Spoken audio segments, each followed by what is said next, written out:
Halo semuanya, selamat datang kembali di video analisa harian XAUUSD bersama Amandana. Dan ini adalah analisa harian XAUUSD pada hari ini tanggal 14 Agustus 2025, hari Kamis. Seperti biasa, jika kalian semua suka dengan videonya, jangan lupa like dulu videonya, subscribe bagi belum subscribe, hidupkan lonceng, dan di-share ke yang lain. Dan kalau bisa pencet juga tombol thanks-nya ya.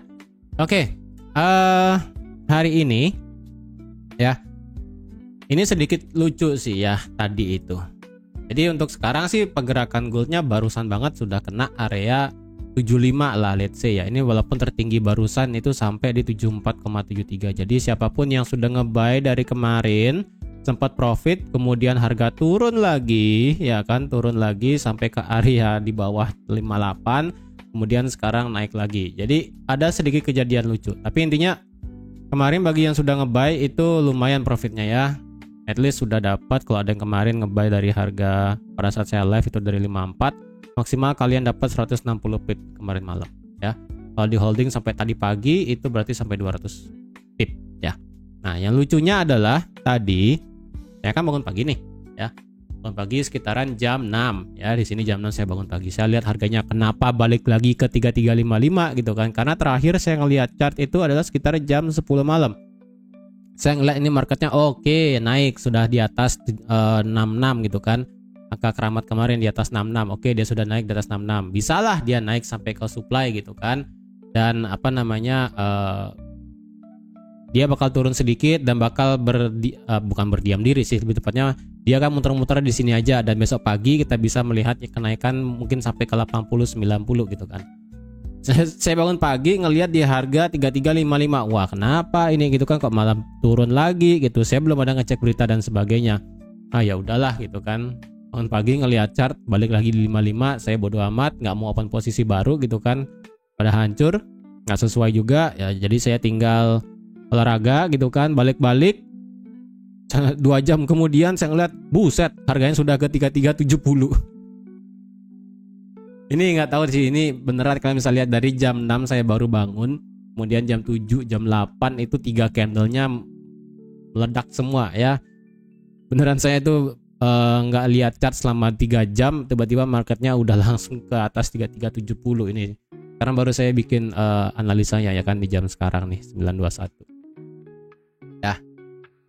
Sedikit lucu sih, itu cerita lucu dikit ya. Oke, sebelum saya lanjut untuk analisa harian pada hari ini, ingat ya, besok itu sudah hari H untuk webinar. Jadi sekiranya kalau ada yang masih mau daftar, silahkan langsung ke WA ya, langsung ke WA aja, nanti dikasih link daftarnya. Oke. Dan untuk yang sudah mendaftar dan juga sudah mensubmit akun trading sekaligus emailnya, kemungkinan hari ini kalian akan dapat indikatornya ya. Jadi nanti pada saat hari Jumat nanti akan ada sesi simulasi yang dimana gimana cara membaca indikatornya itu dan juga bagaimana penggunaannya dan sebagainya. Jadi bagi yang sudah submit nomor akun trading kemudian emailnya, saya rasa hari ini akan dibagikan indikatornya. Jadi pada saat besok hari Jumat kalian sudah mungkin coba-coba dulu. Jadi otomatis pada saat di hari Jumat kalian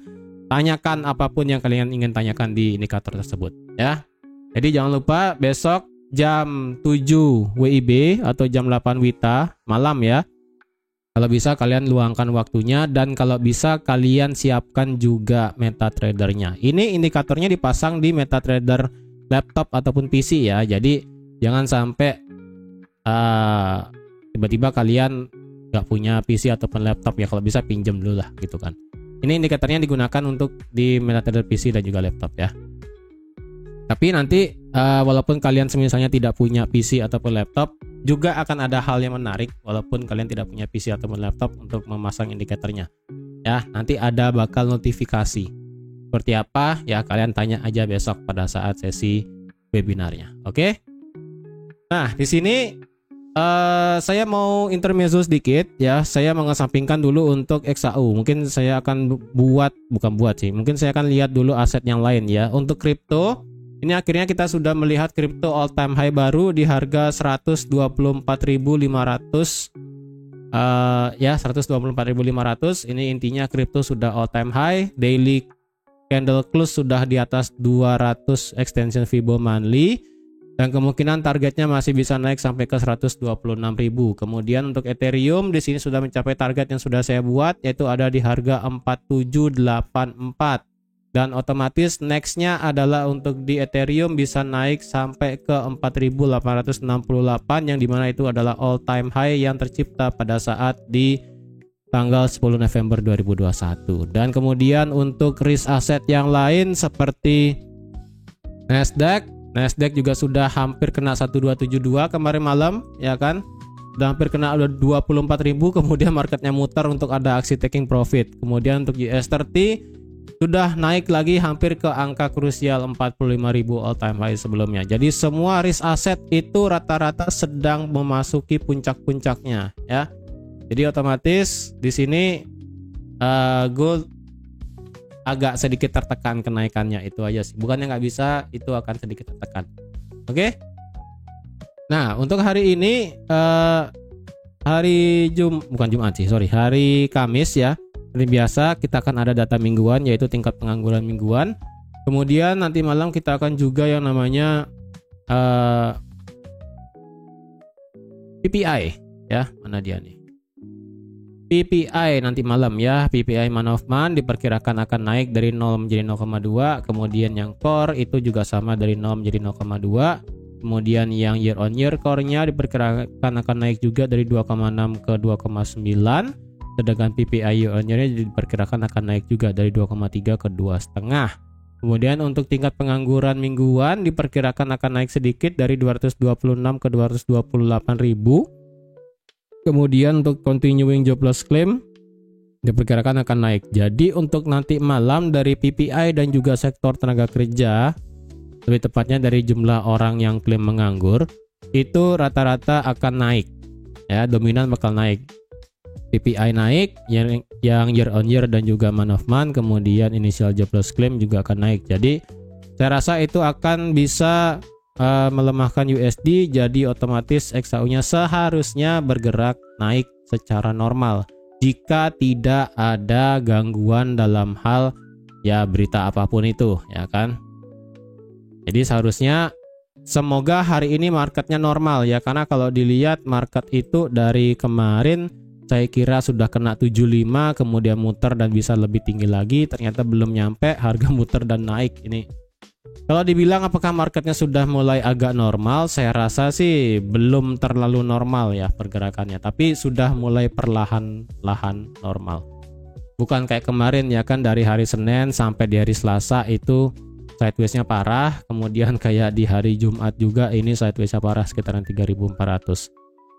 Jadi kemungkinannya sih ini sudah mulai agak normal ya dalam bergerak naiknya. Oke. Nah, sekarang coba kita lihat dari time frame besar ya. Saya analisakan ulang aja kali ya.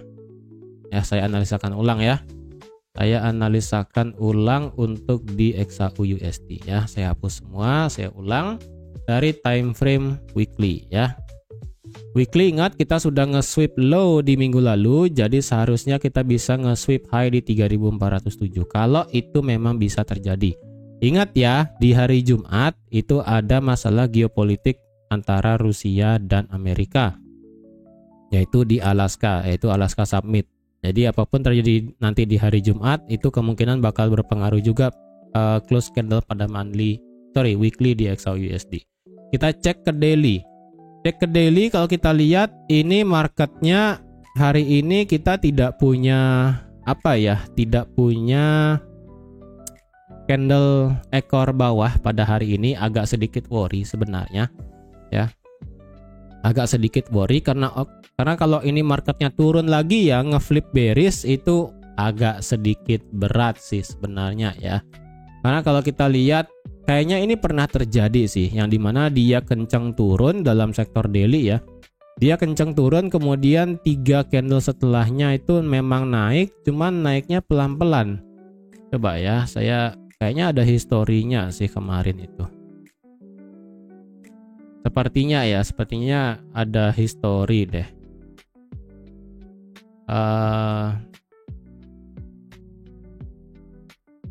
Oh, tidak ada ya historinya. Yang mirip sih cuma ini doang ya. Ini doang nih, tanggal 28 November nih ya. 26, 27, 28 November. Sebelum itu sih tidak ada yang terlalu mirip ya. Oh, ini sih mirip lagi satu, yang dimana tanggal 10 Juni ya. Dia drop kencang, kemudian 3 hari dia memang bergerak naik. Tapi ya naiknya itu masih terbatas ya. Jadi antara nanti bisa mengulang kejadian di bulan Juni 2024 tahun lalu, atau semisalnya dia ngulang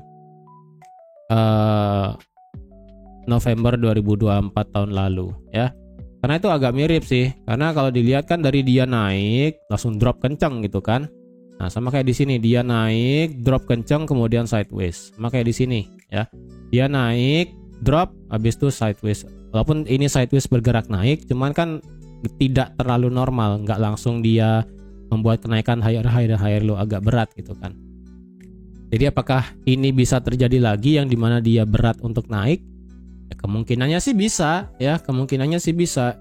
Dan kalau kita lihat juga dari perspektif daily ya, di sini kan kemarin sudah saya bilang di sini adalah bullish fair value gap-nya, oke? Dan di sini memang kelihatan seperti ada bearish fair value gap. Nah, kalau dilihat gap-nya di sini dibandingkan dengan gap bullish-nya di sini, maka seharusnya bullish gap di sini yang lebih kencang untuk bisa membuat market itu lebih tinggi ya kan.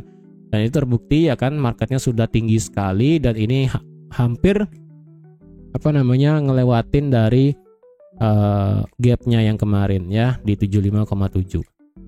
Jadi seharusnya sih ini masih bisa positif naik. Cuman sekali lagi problemnya adalah ini marketnya itu masih belum marketnya itu masih belum ada candle daily di bawahnya di sini ekornya ya 3355,25. Agak sedikit worry itu aja sih. Kalau kita lihat dari segi indikatornya sih dari stokastik ini sih masih flat sekali ya. Belum ada tanda-tanda dia mau nge-cross naik enggak, turun juga enggak gitu kan, beneran diem di angka 60. Kemudian dari segi RSI memang sih dia kemarin bertahan di 50 dan sekarang dia berusaha naik lagi di atas 50.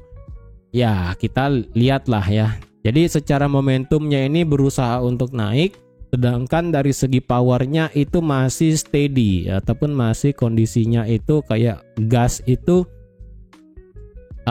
itu masih di 60 km per jam gitu kan. Jadi belum melemah enggak, kemudian meningkat juga enggak gitu kan, masih flat sekali. Jadi momentumnya kemungkinan bisa naik, tapi harus didorong juga dengan powernya ini kalau bisa nge-cross balik lagi naik. Kalau ini nge-cross balik lagi naik dan ini menjolong ke mendorong ke atas, harusnya sih kita melihat adanya kekuatan untuk bullish naik. Semoga sih ya. Dan sekali lagi ya, yang saya harapinnya sekarang adalah marketnya bakal bergerak begini. Oke. Saya masih mengharapkan marketnya bergerak seperti ini. Nah, nanti ketika sudah sampai 3,5 lagi dia drop kenceng, nanti baru bisa nge-buy lagi. Ini kemungkinannya, skenarionya ya. Yang dimana memang kalau dari segi daily sekali lagi ini kan high, ini low-nya. Berarti kan otomatis ini bergeraknya bearish sekarang. Nah, di dalam bearish-nya ini kita kemungkinan bisa melihat yang namanya internal pergerakan bullish-nya. Jadi kalau ini sampai di break ya, ini sampai di break dan kita mematahkan kutukan yang dimana harus 2 hari minimal stay di atas 3.400, maka bisa aja dia 3.400 ya kan, turun sampai 3.400 lagi, naik, ngebreak semuanya resistan di sini, kena 3.500 angka psikologi, terjadi aksi taking profit lagi, turun, tapi turunnya tidak melewati 3.400, yang dimana saya masih mengharapkan kita bisa trading di teritori 3.400-an, nanti marketnya baru bisa naik lagi ke atas, mungkin sampai 3.700 sampai 3.000 sampai 4.000 ya. Karena sekali lagi untuk sekarang target saya untuk di XAUUSD sampai akhir tahun adalah sekitaran 3.700 sampai 4.000 ya, 4.000 dolar per troy ounce. Dari 37 sampai 4.000. Memang sih itu masih jauh sekali, cuman Sekarang kan sudah di bulan Agustus, September, Oktober, November, Desember, lagi 4 bulan. 4 bulan itu memang sih kalau misalnya marketnya normal, dalam 4 bulan kenaikan sampai 4.000 sih itu masih bisa make sense ya.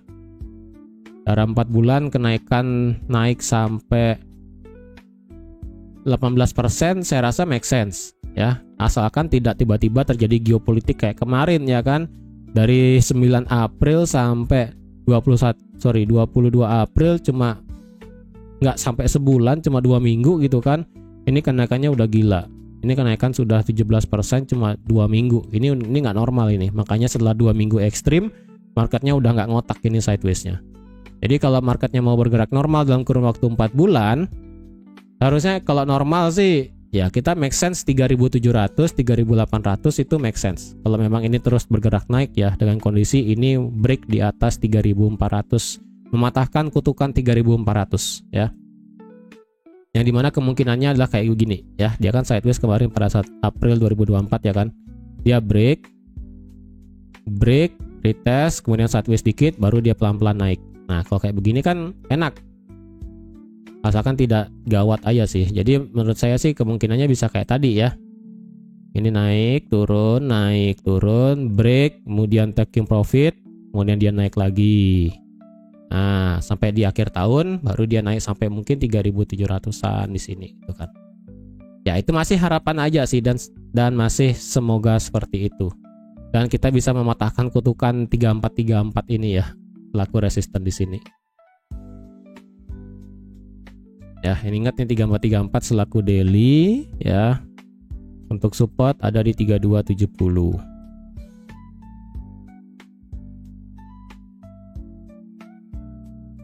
Yang kira itu lagi 4 bulan itu lama ya, lagi 4 bulan tuh cepat loh, nggak terasa loh nih, kita sudah dalam 1 tahun 2025 ini, kita sudah di bulan Oktober ya kan, lagi 4 bulan ini sudah selesai ini 2025, nggak terasa sekali ya kan. Karena saya masih ingat banget apa yang saya buat pada saat di tanggal 9 April ya, beneran saya masih ingat banget nih kejadian April kemarin, pada saat perang dagang Cina Amerika, balas-balasan tarif tuh. Yang saya bilang pokoknya kalian intinya nge-buy tok gitu kan. Wah ini, kalau kalian mungkin nonton analisa saya dan kalian ada lihat akun tradingnya, pada saat di bulan April kalian pasti rata-rata nge-buy aja ya, pasti rata-rata kalian nge-buy nih di awal April, pasti itu, nggak mungkin enggak ya kan, pasti itu. Kemudian pada saat di sini ya kan, di tanggal 15 Mei yang dimana saya agak ragu-ragu nih, benar nggak ini sudah menjadi swing retest resistance become support ya, banyak lah pokoknya kemarin ya. Pokoknya beberapa kejadian yang saya ingat sama 2025 itu ya, paling krusial adalah ini 9 April, kemudian di sini di tanggal 15 Mei. Sisanya sih ya normal aja sih, ini Januari, Februari ya normal-normal aja. Yang paling berkesan sih pasti ini 9 April dan 15 Mei. Itu. Semoga nanti 2025 ini kita bisa beneran pecah 3.400 ya. Beneran 3.400 ke atas. Jadi dengan demikian kita ada satu momentum lagi untuk beneran bisa ambil profit lumayan banyak gitu kan. Dari segi daily seperti itu, tidak banyak yang bisa diharapkan karena overall ini masih kondisi sideways. Kemudian dari segi H4 piye gitu kan, gimana ini H4? Ya H4 mau diapain, ini candlenya rusak gitu loh. Kalian pakai line chart pun ini rusak. Kalian mau ngelihatnya apa? Kalian mau ngelihatnya ini sebagai support ya, support menjadi resisten ya. Kalau pakai line chart sih ya agak ya gimana ya, nggak pas banget, tidak terlalu presisi gitu loh. Tapi kalau kalian pakai area sebesar ini sih ya boleh aja gitu kan. Nah ini berarti adalah H4 resisten become support become resisten lah bahasanya. Jadi kan ini besar sekali berarti ya. Nah, batasannya di mana sekarang? Kalau dilihat ya berarti batasannya di sini, ya kan? Ini selaku bagian atas, kemudian ini adalah selaku bagian bawah berarti. Ya. Nah, kalau mau ya sebesar ini berarti H4-nya. Ini adalah H4. Sorry, kalau mau lebih presisi lagi ya, kalian blok ini area bearish-nya. Nah, ini bearish kalian blok. Nah, ini kalian dapat berarti. Kalian dapat ini adalah support H4, kemudian berubah menjadi resisten. Ya ini agak ribet sih sebenarnya ya. Kalau saya pribadi sih pilihnya seperti ini ya, dari 3354 ya, 3355 sampai 3362. Ini kalau kalian mau lihat dari segi H4 batasannya di mana gitu kan. Kemudian H4 terakhir fair value gap-nya kan di sini. Nah, ini fair value gap-nya udah ditembus nih, tinggal close aja. Dengan demikian, sekalinya H4 ini sudah lewat, ya ini bisa lanjut naik lagi. Ya, intinya H4 ini kalau dicari support resistennya agak susah ya, agak susah. Nggak bagus banget, tapi kalau yang kalian pakai line chart sih ini ya segini ya, tuh. Kalau kalian pakai line chart ya segini. Kalau pakai line chart kelihatan, ini marketnya beneran sebagai support. Supportnya di break, harga bergerak di bawah, kemudian harga bergerak ke atas lagi. Jadi ini seharusnya ini masih bisa bergerak naik. Kalau kalian pakai candlestick, wah hancur. Hancur ya, tuh hancur. Makanya dari segi H4 candlestick agak susah. Jadi nggak ada salahnya kalian kadang-kadang pakai line chart pun nggak menjadi masalah ya.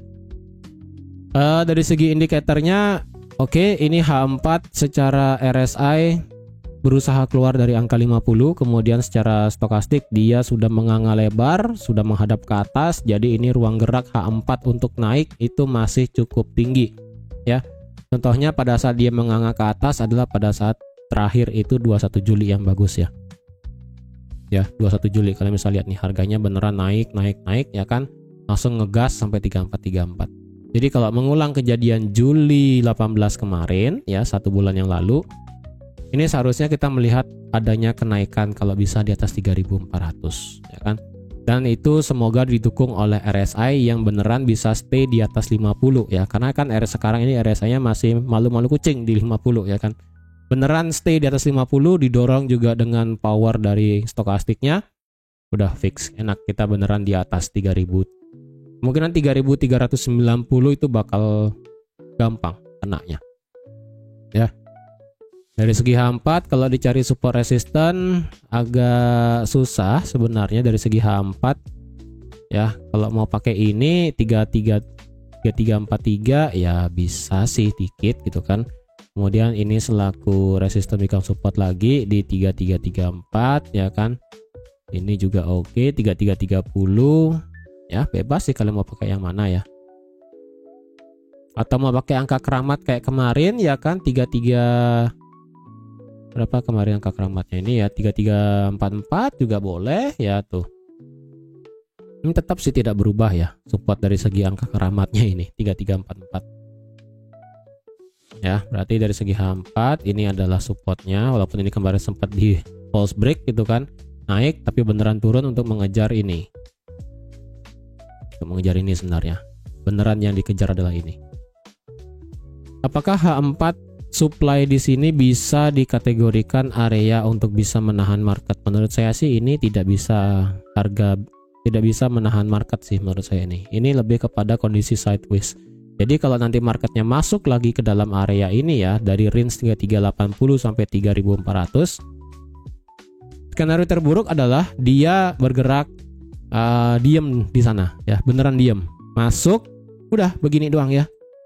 Udah, ini adalah skenario terburuk yang dimana dia mengulang kejadian kayak kemarin.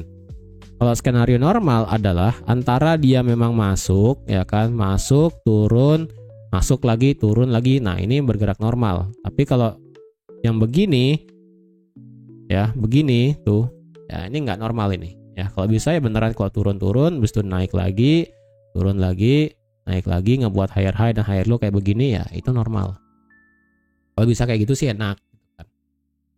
Itu ya. Dari segi H4 sebenarnya resisten H4 sih ini tidak ada yang terlalu gimana-gimana juga ya, gara-gara kejadian kemarin nih ya, 8 Agustus di sini ngebuat harga itu sedikit hancur dari segi support resisten.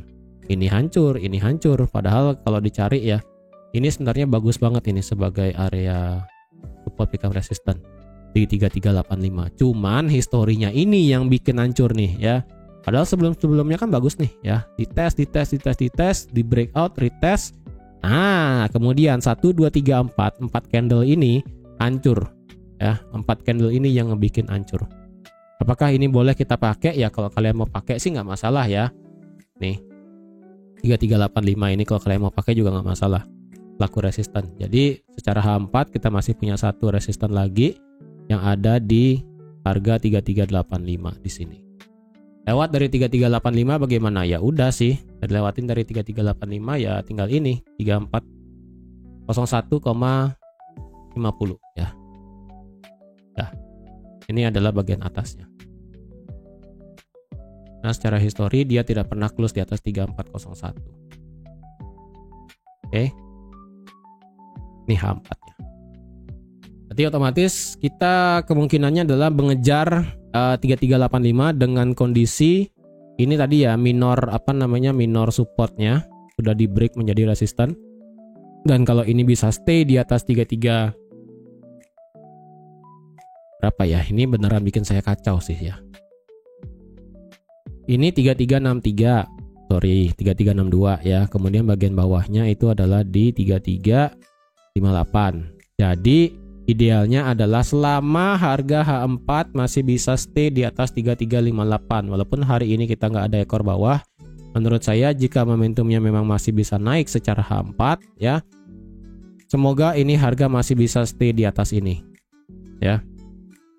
Kemarin kan sempat stay tapi terbentuk doji kemudian turun lagi. Nah sekarang kalau dia bisa stay lagi di sini di atas ini dan menahan momentum biar bisa beneran naik ke atas ya, ini kemungkinan ngejemput 85 lebih possible ya. Setelah kena 75 kemungkinan 85 yang bakal kena.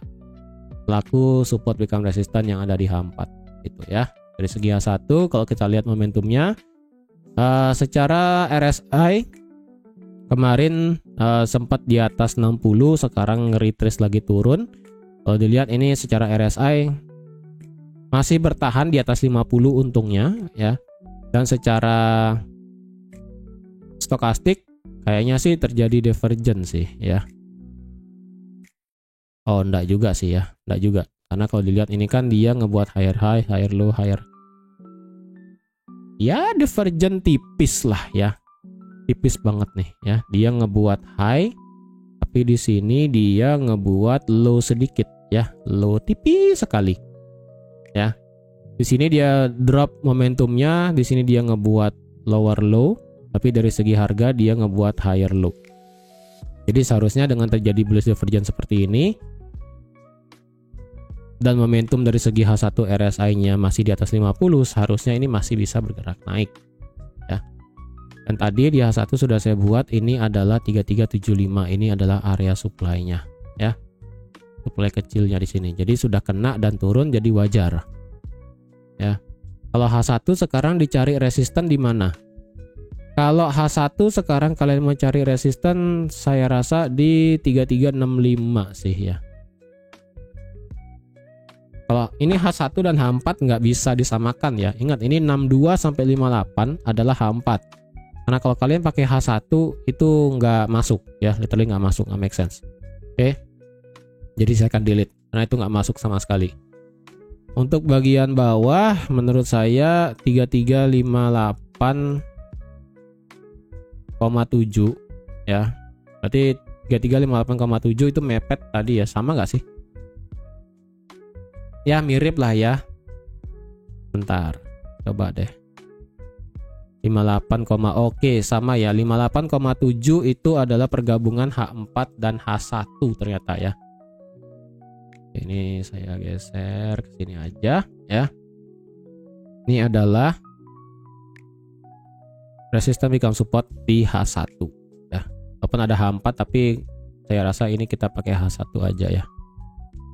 Oke, H1. Jadi selama harga masih di atas 58, saya rasa itu masih oke harganya bergerak naik. Apalagi lebih bagus adalah jika harga masih stay di atas 65, saya rasa itu masih oke kemungkinan harga bergerak naik. Nah, apakah sekarang kita bisa nge-buy dengan kondisi seperti ini? Memang secara teorinya ini marketnya sudah breakout 65 selaku resisten 5 malam dan sekarang sudah dites, maka harusnya sebentar ini 15 menit fair value gap-nya oke sudah kena.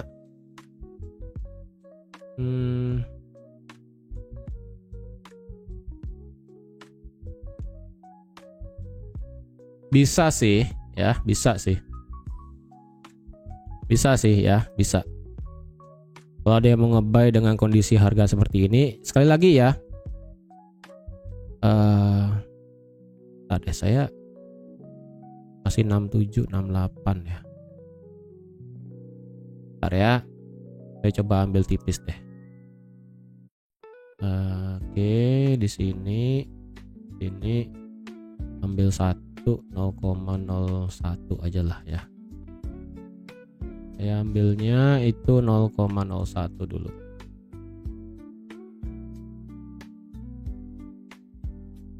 Oke, ambil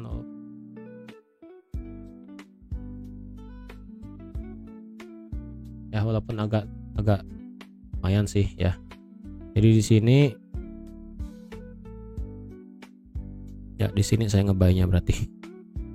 Damn, ya dapat harga agak mahal. Tapi ya udahlah ya, 68,7 ternyata saya abaynya. 3,6 ya di sini. Untuk stop loss saya akan taruh di bawah ini 70 pip. Untuk take profit saya akan taruh di 85. Oke, kalau kalian ada yang nonton video hari ini dan harga masih sekitaran 65, kalian mau ada ambil buy, saya rasa nggak masalah ya, nggak masalah. Selama harga masih di 85. Tapi kalau 85 di berapa? 65. Tapi kalau sudah di atas jauh banget dari 65, saya rasa agak sedikit berbahaya sih ya. Agak sedikit berbahaya. Apalagi kalau sudah harganya terlanjur turun jauh di bawah 65, saya rasa konfirmasinya agak berat untuk bisa ngebuy lagi. Kecuali mantul di 51 ini ya. Di 58 time frame H1 di sini. Karena dia turun sampai sini ya kan. Ini kan pertahanan terakhir bullish fair value gap-nya. Dia turun sampai sini. Ya kalian bisa ngebuy lagi. Itu. Ya.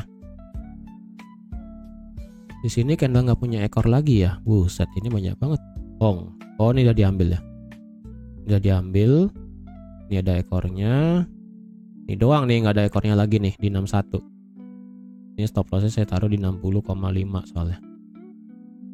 Lumayan sih, 80 pip ya. Cuman karena ini saya dapatnya harga agak mahal sih. Cuman ya oke lah. Ini nggak ada ekor, ini juga nggak ada ekor. Tadi pagi juga nggak ada ekor, jam 7, ini juga jam 6 nggak ada ekor. Jadi ya udahlah ya. Jadi kalau memang marketnya prefer untuk ngejar semua candle nggak punya ekor, ya wis lah ya. Berarti di sini saya berarti saya kena stop loss. Jadi ya udahlah, saya tidak mau ngeribetin. Oke.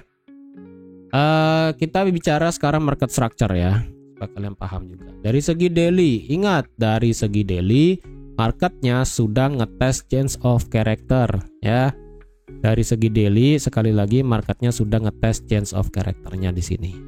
Oke, berarti otomatis marketnya sudah otomatis ngebuat yang namanya posibilitas inducement. Dalam artian dia begini, low, lower high, lower high, lower low. Ya, ini kan di break nih. Kemudian dia ngebuat high, kemudian dia ngebuat low. Dia ngebuat high, dia ngebuat low. Kelihatannya dari segi daily ini adalah change of character, tapi dia lebih mengejar change of character yang originalnya di sini. Oke. Jadi potensialnya ketika dia turun seperti ini adalah inducement. Jadi low yang barusan tercipta di hari Selasa ini potensialnya adalah inducement. Ya. Potensialnya ini adalah inducement dan di mana market akan melakukan breakout structure dari segi daily. Maka ini akan menjadi breakout structure dari segi daily. Ya, breakout structure dari segi daily. Jadi kalau dia break di atas 3407 close candle, maka otomatis marketnya melakukan breakout structure dan 30,98 adalah inducementnya. Ya. Dengan demikian, tadi yang sudah saya bilang, sudah saya cerita, marketnya itu bisa begini, retest dan kita akan trading di 3400 ya. Kemungkinan bisa terjadi. Itu harapan saya. Ya, harapan yang beneran harapan nih, saya nggak bohong ya. Kalau misalnya itu beneran terjadi sih ya bagus gitu kan. Itu dari segi daily. Kemudian dari segi H4, apakah ini marketnya dari segi H4 sudah melakukan change of character? Dari segi H4 memang terakhir ini kan kita bearish ya kan, dimana dia ngebuat low, lower high, lower low, lower high, lower low, lower high, lower low, lower high, lower low, lower high, lower low, lower higher high ya. Higher high, higher low, higher high. Jadi seharusnya kita sudah melihat yang namanya change of character secara H4 itu di sini. Oke. Di sini marketnya secara H4 tipis banget emang kelihatannya, yaitu di harga 3359,11 ya. Secara H4 sih tidak terlalu kelihatan. Coba kita lihat dari segi H1 ya. Dari segi H1 kayaknya kemarin sudah saya cerita juga gak sih ya. Ini dia ngebuat low, high, low, high, low, high, low, lower high, lower low. Oh, sorry, salah ya, salah ya. Dia low, lower high, lower low, lower high, lower low, lower low ya, lower low, lower high, lower low, lower high, lower low, inducement, lower low, lower high, lower low, inducement diambil ya. Sebenarnya sih ini sudah menjadi change of character sebenarnya kemarin di sini. Cuma change of character kan cuma apa namanya, change of characternya itu tipis luar biasa ya pada saat berita CPI kemarin. Lower low, kemudian ini adalah higher high, ini adalah higher low, kemudian ini marketnya ngebuat higher high lebih tinggi ya kan, higher low, higher high, higher low, higher high, lower low, kemudian ngebuat higher high lagi. Nah, jadi sementara ini dari segi H1 adalah inducementnya tercipta di sini ya, di harga 3349,73. Jadi secara H1 market nggak boleh turun di bawah low-nya ini. Ya, kalau ini di break maka kemungkinan bakal terjadi change of character. Dari segi H1 ini yang sudah saya bilang ya. Ini marketnya change of characternya di sini ya kan, tuh kalian bisa lihat tipis sekali ya kan. Nih. Ya tuh, tipis banget ya kan. Cuma ekor doang. Tembus kemudian turun. Nah, kemudian dikonfirmasi sama ini. Ya, dikonfirmasi sama candlenya ini, close candle di atas, jadi ini sudah change of character sebenarnya. Jadi secara H1 dia bullish, daily sudah bullish, H4 bullish, jadi semua time frame seharusnya bullish. Jadi kita lebih prefer untuk ambil buy sebenarnya. Ya. Jadi kalau ada yang mau nge-buy, as long as dari segi market structure dia tidak break di bawah 3350 dan harga masih bisa stay di atas 65, dan kalau lebih bagus adalah masih bisa stay di atas 58. Nah, itu akan menjadi area kalian bisa untuk ngebuy. Jadi untuk ngebuy dari segi H1 di mana ya bisa di sini sekali lagi di 65 ya. Kayak saya di sini kan dapat angka yang jelek banget nih ya, 68. Kalau nanti misalnya dapat harga bagus kalian di 65 atau enggak di sekitaran 58 atau enggak 59 dan 60 ya, silahkan kalian bisa ambil buy. Target profit sampai mana? Untuk sekarang possible yang bisa saya kasih adalah di 85 karena secara H1 di sini juga adalah bearish fair value gap-nya yang terakhir, dan dimana ini juga perpotongan dengan H4 support become resistant di 85. Jadi lebih make sense marketnya itu bisa nyampe sini. Dan kalau bergerak normal pada hari ini ya, kalau marketnya hari ini nggak normal sih ya udah, saya nggak mau maksa juga gitu kan. Oke. Jadi saya rasa sekian dulu untuk analisa XAUSD pada hari ini. Terima kasih sudah menonton video sampai habis. Terima kasih juga sudah like, share, dan subscribe seperti biasa. Dan sampai jumpa lagi di analisa harian XAUSD selanjutnya. Bye-bye.